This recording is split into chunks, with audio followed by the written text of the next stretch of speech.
Welcome to the Married to Myself podcast. The author, mother, grandma, and not your average wifey of 20 plus years, Dalys Collins.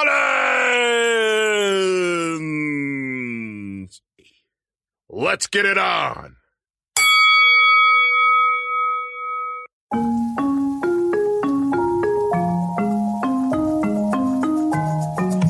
Hey guys! As I was preparing to bring this episode to you, I started making some notes, and like it happens to me so often, don't judge me, my thoughts morph into poetry. So this is called Cheaters Never Prosper by yours truly. I would like to stave off the idea that certain couples must have it easy. That's an oversimplification, like saying the year 2020 calls for a vacation. They are just lucky. That's why one relationship succeeds and others don't. Spare me. Marriage is work, like carrying a child and being in labor way longer than 9 months. The cheater thinks cheating is somewhat like an epidural, but instead of winning, you come close to dying, your face plastered on an RIP mural. First off, we all know of plenty first-generation millionaires, and there's a handful of billionaires out there who were born poor, disenfranchised, bullied, beaten, and possibly abused. Rising above all of the impoverishing calamities that could make our lives seem bleak and dismal without a cause or seemingly a chance of being something great is as simple as a choice. Rise above. A decision to be and do better than what your present surroundings may be offering. An empowering realization to come to terms with is you can start your life with nothing, coming from divorced parents, a rolling stone of a papa, no security, self-esteem, confidence, and simply make the choice. Life is going to be something better than the examples before me. You may be wondering, why is she talking about socioeconomic status? I thought this episode was going to be about cheating and the process of healing. How cheating is like stealing? Maybe this is the one topic that doesn't care from where you came, what side of the tracks. Are the bad decisions pre-made? If you can afford to pay next month's light bill, or if you're renting a yacht with an exotic fur-lined cot for a cheap thrill, we know the wealthy are plagued by infidelity and divorces, and we definitely know the poor and impoverished got baby mamas and baby daddies like the military got forces. So, we know we can't blame cheating on financial status or lack thereof. Altogether can't rub two pennies together, no pot to piss in, no windows to throw it out of. Got the nerve to be sleeping around knowing you ain't got the meagerest of means to support the kids you're making or the hearts you're breaking. But the broken heart isn't innocent either. We all have the power to choose who we go with and how far we will travel. To rebuild, sometimes it all has to unravel. People never lie to you about who they are if you listen and pay attention. Get caught up with a narcissistic serial cheater and then tell me you had no idea? Continuous failure at relationship retention. Confusing dopamine dumps for love. It will never be enough. These are the things that make life rough. You thought you were tough until the pain from your guilt outweighs all the spankings of your childhood combined. Doesn't matter if you were beat with an electric cord hanger or a shoe, none of it compares to the whooping life will put on you. A soft behind got a hard head welded to a stiff neck. People like to say you only live once, YOLO, no regrets, until you're walking lost in the dark, making fake friends with menacing threats. That was Cheaters Never Prosper. And who knows, maybe I'll start putting a poem at the beginning of every podcast. See who sticks around and who's like, peace, I'm out of here. Don't have patience for that. You know what? Maybe I'll start a second podcast channel that's just my poetry. Lord knows I've got plenty of it. Anyway, let's get to the topic. Episode 3, Cheaters Never Prosper. This is one of the most difficult topics to talk about, to live through, to heal from, to forgive. You never forget. But why does it happen? That, of course, depends on the people involved and their situation. There are a variety of reasons, types of people, and a wide range of scenarios with various outcomes. But for the sake of this recording only taking up a few minutes of your life, let's narrow this down to some common experiences and facts of life that I have gathered throughout the years. According to the Institute for Family Studies, in general, men are more likely than women to cheat. 20% of men and 13% of women reported that they have been intimate with someone other than their spouse while married, according to data from the recent General Social Survey. For the majority of our lives, according to these stats, men are more likely to cheat than women, with the exception of women being more likely to cheat through the age ranges of 18 to 29 years old. Wow, that statistic holds true for me. If you guys want to see this chart I'm looking at, visit ifstudies.org. This particular data also reports on many variables in relation to cheating, including political affiliation. Very interesting, but not surprising. I won't go there, but I will say that stat held true for me as well, and I have since shifted my political beliefs since my teens and 20s. That might be true for a lot of us. Your identity starts to change as you grow older and learn more about who you want to be in the world. According to this chart, my husband and I are less likely to cheat now because of the age ranges that we're in and because of our political affiliation. The study also talks about church attendance, which also holds up in my case. We had stopped attending church from about 18 to around, we were like 28, 29 years old. Oh my gosh, am I a statistic? I guess we all fit into somebody's statistic in some shape or form. My husband is convinced if there was a poll taken on mangoes, there would be a significantly higher percentage of women who like the taste of mangoes compared to men. Anyway, back to the GSS survey. It also mentioned race and a couple other factors, but I'm not going there today. Not this year. Maybe in another year. Any year besides 2020. Cross-referencing that data with at least two other sources, everything looks pretty consistent as far as these statistics go. Here's a quote I found. Among those who confessed to cheating, 31.4% of men and 28.7% of women divorced immediately, with men tending to be more forgiving. Indeed, 19.8% of the women who cheated are still together with their spouse, while only 10.3% of the men succeeded in saving their relationship. End quote. Okay, so women ain't having it, and men find a way to get through it and stay married. According to these studies, we know there are always exceptions, and we don't all fit into a particular box of defined parameters. If a person has nothing to hide from you, nothing will be hidden. There will be no secrets. Couples often learn this the hard way, but stuff like passwords, social media accounts, phone access shouldn't be an issue if no one is hiding anything.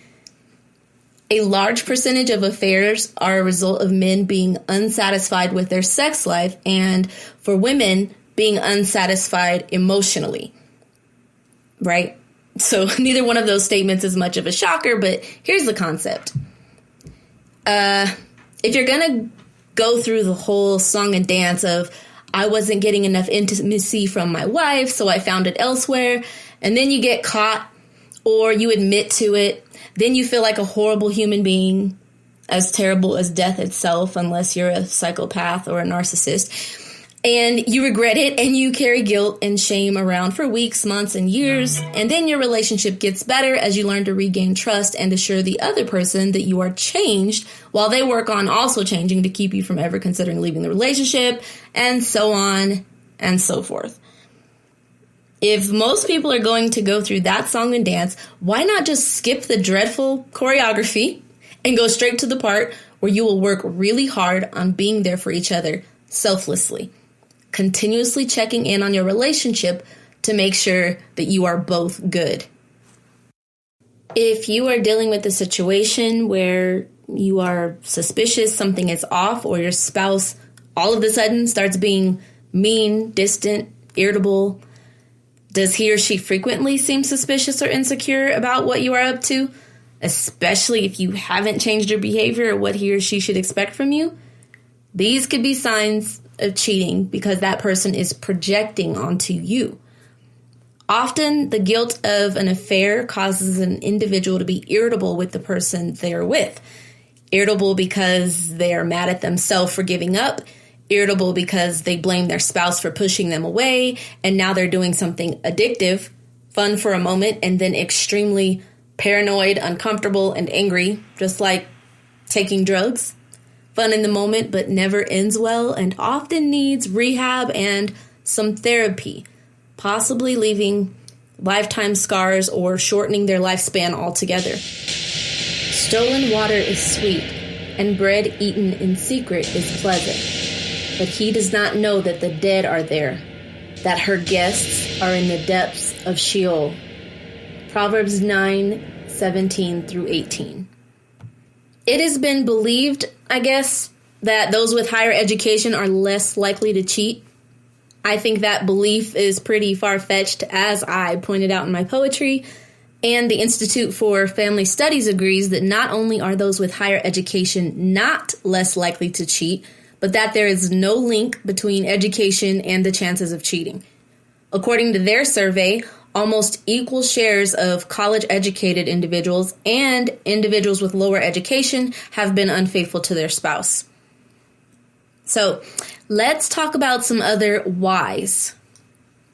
Payback, frustration, really want their marriage to end, and instead of just shaking hands and saying, look, I don't want you or this anymore, that person pretends, and probably not very well, with the exception of the sociopath, that everything is normal and their marriage is just great. When I use the term sociopath or narcissist, I want you to know that I'm not being mean. I'm actually using the words for their literal meanings. The definition of sociopath is a person with a personality disorder manifesting itself in extreme antisocial attitudes and behavior and the lack of conscience. The lack of conscience part is definitely what I'm talking about. And no, I am not saying that everyone that cheats is a sociopath. That would be very scary.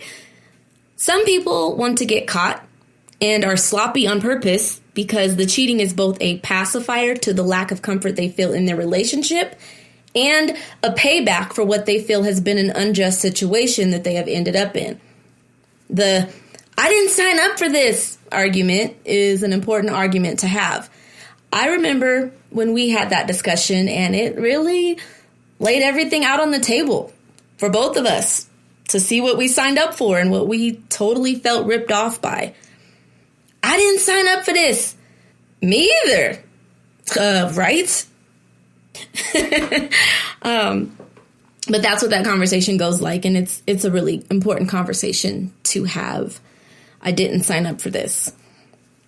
We talked about the rare case of not having a conscience at all, but I think in the majority of cases there's a conscience that has just been silenced.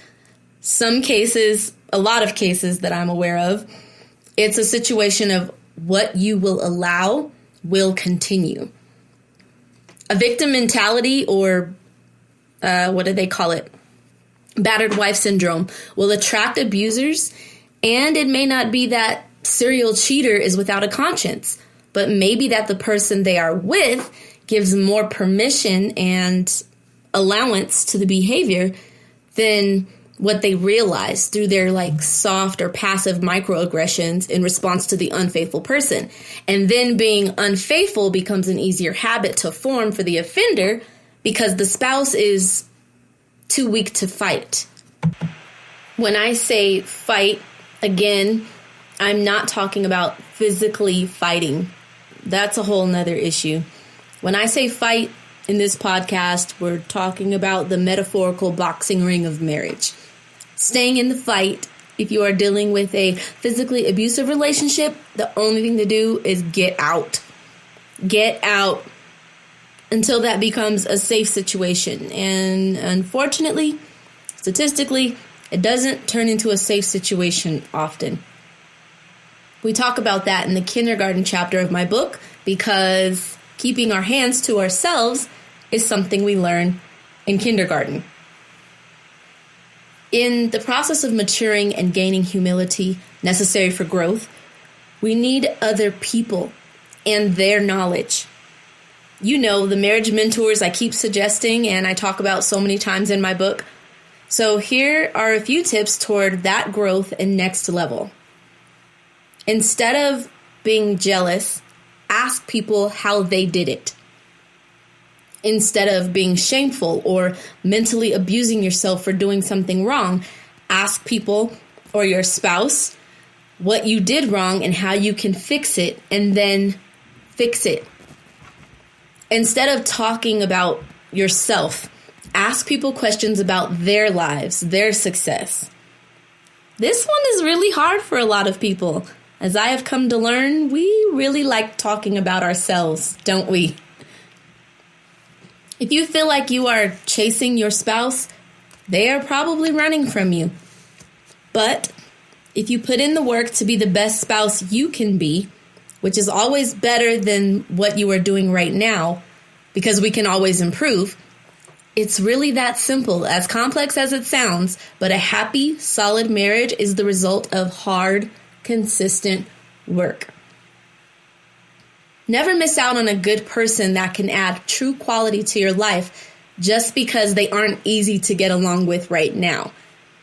Anything good is worth fighting for, and good things and great people don't come easy. You have to work on you in order for them to work on them, and through that process, your greatness as a couple and as individuals will be exposed. The greatness is in there, but to get to it, it's work. It's work. Oh my gosh, it is work. Like chiseling through miles of rock with a small hand tool to unearth a pile of diamonds. And diamonds are only made through pressure. It's funny, I've heard so many interviews of people who have achieved above average lifestyles. That part of the interview when they talk about how people think they want what they have, but most people aren't willing to do the work for it. The same is true for working out marriages. It's like, oh, your relationship is so awesome. I want to be like you guys. I'm like, not really, because you would have had to work through all the things that led you to get a divorce. But it was a one-way relationship. Yep. And how long did you wait and work on you before you quit, though? Of course, a one-way relationship can't go on forever, but I've noticed many times people aren't willing to try right past that point when they think they can't handle any more. Just like reaching any goal or your definition of success or any major breakthrough, those usually come after you have nothing left, no energy, emotion, or thought left to give, just angry, bitter, frustrated, and confused. Wait past that point, but don't wait idly. Be working on yourself like you have, maybe 5 or maybe 10 years left to live. How hard would you work on creating a life you really want to live if you mentally shorten the amount of time you have to get it together? What exciting things would you be doing in your marriage if you had no time to mess around with time? Because time don't mess around with us. It just keeps flying past us before we can account for what we did with it. What would you make time for and what could wait? What things that you may have selfishly held back from your spouse would make it easier for you to get over yourself and become more vulnerable and passionate? Because what we make happen for others will happen for us too. What grade is your marriage in? How do we tell the difference between a good man or woman hiding behind some bad behaviors versus a waste of time that is never going to change? What qualities or traits of a person's character can reveal which type you're dealing with? I talk about these things in what I call prerequisite character types in my book, Growing into a Mature Marriage from Kindergarten to College. Speaking of the book, I want to read this part to you from chapter 10, 8th grade. Quote, "The divorce rate of celebrity actors is staggering to the point that it is an extreme rarity for a couple to stay married for longer than a couple of years, let alone over a decade or two, in a career that requires you to pretend that you have romantic feelings for others. No one has figured out how to separate their character's affections towards someone with the feelings of their true self in the real world. So it shouldn't be shocking to anyone when Mr. or Mrs. Hollywood so-and-so has been caught cheating again or is moving on to their next relationship victim, leaving emotional battle wounds in their children and romantic partners one after another. Our subconscious minds cannot tell the difference between acting and true feelings. So when actors tap into or channel characters and different personalities and various experiences, they expose their hearts and minds to a barrage of emotions.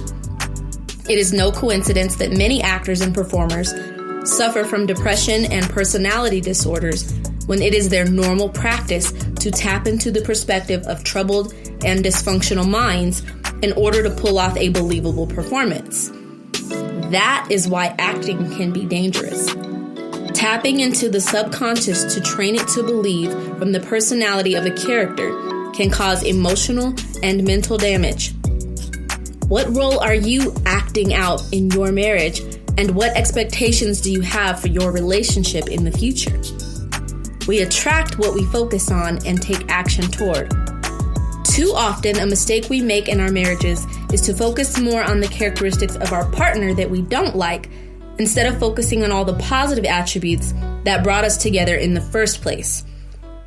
Not realizing that the negative we focus on and constantly complain about is the negativity we reproduce. Act the role of your ideal image of a spouse, and you will set the stage for your partner to start acting better as well." End quote. So the point I'm making there from the chapter called 8th grade, and the reason I included this in 8th grade is because in the book I'm talking about thespian clubs and various clubs that we have in school, which took me to the topic of acting. But anyway, the point that I'm making there is that if you can act your way into having feelings for someone, you can act your way out of having feelings for someone. And when we're talking about our marriages and protecting our relationship, when you were at your worst and strongly disliking yourself and the person you married, that's when it's time to start acting different. Regardless of the way they're acting towards you, you will create an ecosystem within your body and brain that will start to spill outward and affect the environment of your home based on your attitude. You can act your way back into desire, back into love, and back onto the right track to improving your marriage. Yeah, pretty much I'm saying fake it until you make it. You can pretend to be someone who is vulnerable and wants to share his feelings with his wife. And you can be an award-winning actress playing the part of yourself back when you couldn't keep your hands off your husband. Just act it out. If you're waiting to feel like it, you may never have the life you wish you could have. You have to smile first, and then you will feel happy and start fighting depression. Actions precede the feelings, and if you reverse that recipe, you will not be in the driver's seat on the journey to wherever your relationship drive is heading. It's a long road either way, but it can be a pleasant road trip with scenic detours, souvenirs, and happy memories, or a bumpy, nauseating, mind-numbing expedition to who even caresville. I just want to get out of this car or else run it off a cliff. I understand. I've been there. So I compared cheating to stealing in my poem. If you steal a person from another relationship, or you are the person that was stolen, the day will come along when another thief will be able to take you away. In other words, if someone steals you away from me, you weren't really mine. What grade is your marriage in? In the 8th grade chapter, I discussed cheating in school. Here's what I said, quote, "Don't ever feel too embarrassed or ashamed to seek help from a mentor couple. The worst thing you can do is try to bury what you are going through and hope it will never resurface. Everything done in the dark is eventually brought to the light. Confront your issues so you don't have to be haunted by them in your future. Be honest with yourself and your spouse so you can both openly confront the weaknesses of your relationship. Knowing beforehand that the consequences of infidelity are tragic and devastating for everyone affected by it, financially, mentally, spiritually, and even physically, can help deter someone from walking down a path that is so often a path of no return. In elementary and junior high, cheating, plagiarism, is punishable by suspension. But in high school and college levels, cheating is usually punishable by expulsion. The higher the level of education, the higher the level of maturity that is expected in the relationship. So, adultery in an immature marriage may be more likely to be forgiven after a suspension because both partners know they are far off base from having it all together. Whereas in contrast, a cheating spouse of a more developed relationship is much less of a forgiving situation, often resulting in expulsion from marriage school altogether. By the end of 7th grade, students have realized their value as a human being with purpose on this earth. 7th graders have been challenged by bullies and have learned how to respond in ways that do not add fuel to fire, but rather extinguish flames and encourage positive change. 7th graders have learned the secrets to staying excited about their relationship with school and the fun in keeping the fire and desire for education going for years to come. The comment on the higher the level of education from the excerpt I just read to you is just a metaphor for marriage as a school. And I am saying there that once you've reached a certain level of trust and maturity in your relationship, which I liken unto high school and college maturity, i.e. your marriage has reached high school, or you're still in elementary, or congratulations, you're in college. I just wanted to clear that up for all of you overthinkers and analytical types out there in podcast land, so you don't think I'm contradicting the earlier point from my poem that people cheat on both sides of the financial spectrum and regardless of formal education. I'm talking about two separate things there. In any case, healing comes from complete transparency, commitment and real action toward change, and a renewed level of desire to make life work for you and for each other. Don't stop flirting with each other. Familiarity breeds contempt. This is a quote that I have read in many books and been reminded of by many leaders, but this doesn't have to be the case in your marriage. Familiarity with your spouse should continue to open doors to new levels of understanding of who you are becoming, and of who you married, and all of the potential that you carry as individuals and together as a couple. So, like I said, don't stop flirting. The synapses that were firing in your brain when your relationship was new are not dead brain cells. They are just asleep. And the rush of endorphins are just a dormant volcano waiting for tectonic plates to shift. So, get to shifting. We will always have a better future than the temporary thrill we may be getting from any present bad choices, cheating, addictions, or vices of any kind. If we remember to focus on the future and what we really want to get out of it, we can step into a new level of control over our circumstances and start enjoying the present. We sow and we reap, but we can only reap what we have sown. I want to leave you with my marriage rendition of the best-selling book, 7 Habits of Highly Effective People. I will call it 7 Habits of Highly Effective Married Couples. Habit number 1 is be proactive. Don't get lazy in your relationship. Keep dating each other and don't forget to care and act on what the other person wants and needs. Anticipating each other's needs is always really nice. Like, she needs to eat, I'll grab food. Or, he is in the bathroom with no toilet paper. Let me toss a roll in like a grenade and get the hell out of there. It's that time when she likes Oreos and milk. Let me get it before she even asks for it. You know, stuff like that. Anticipating each other's needs. Habit number 2. Begin with the end in mind. Envision what you want your marriage to be like down the road and start acting like the person it's going to take to create an environment of that level of maturity, peace, and pleasantness in your relationship. Can you picture your marriage in 5 or 10 years? What does it look like? What do you want it to look like? Habit number 3, put first things first. Identify those activities that would make a tremendous positive difference in your life, like Covey says in his book. Then set weekly plans incorporating them so that they actually get done.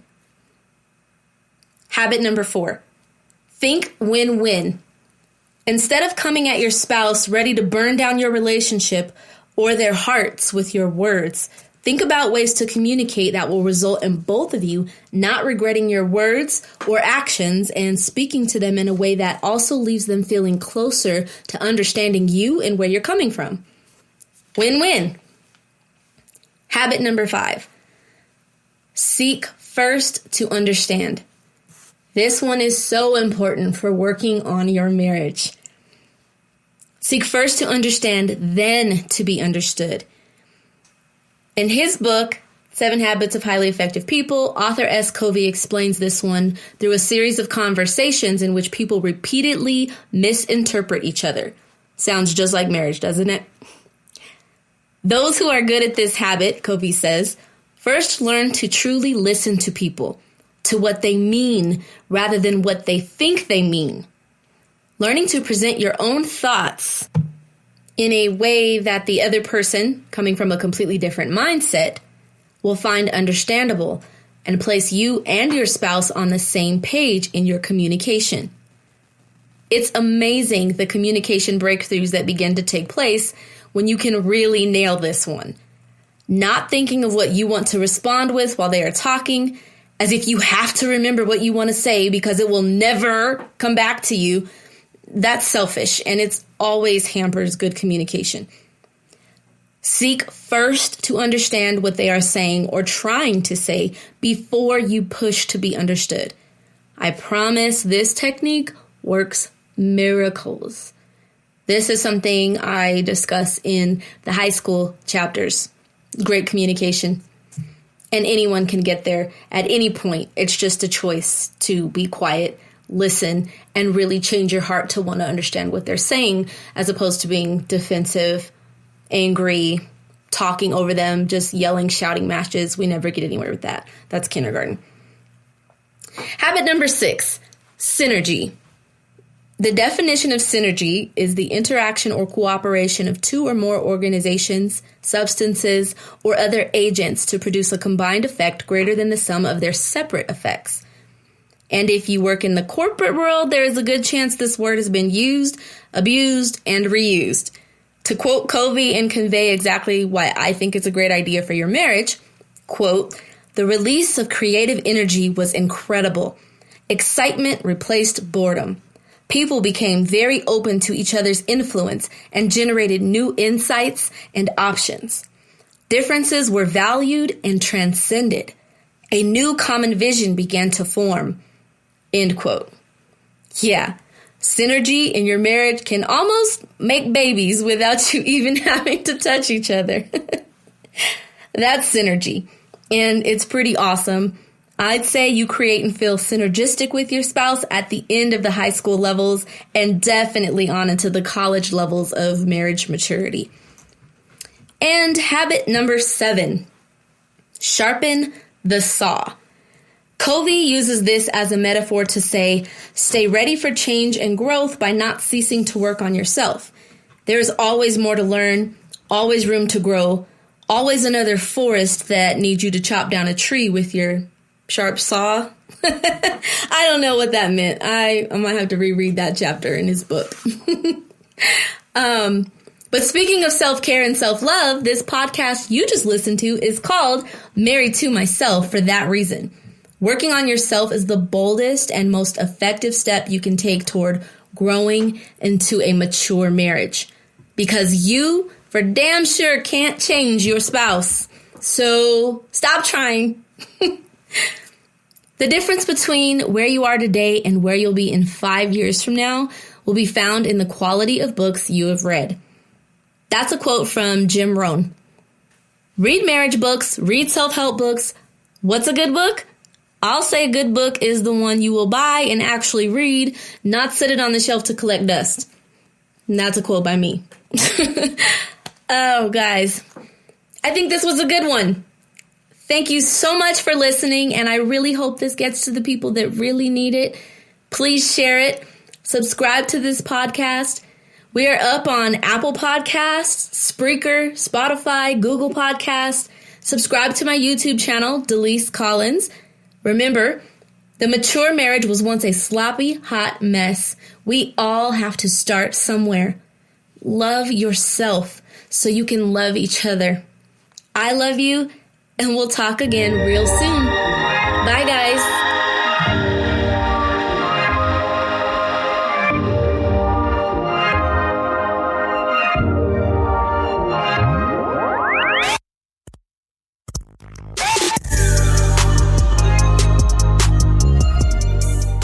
Thank you for listening. Goodbye, Felicia.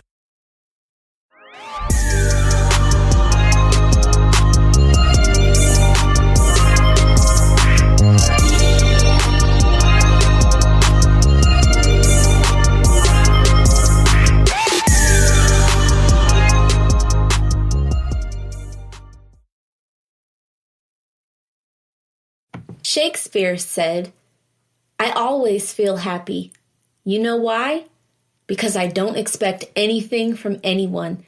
Expectations always hurt.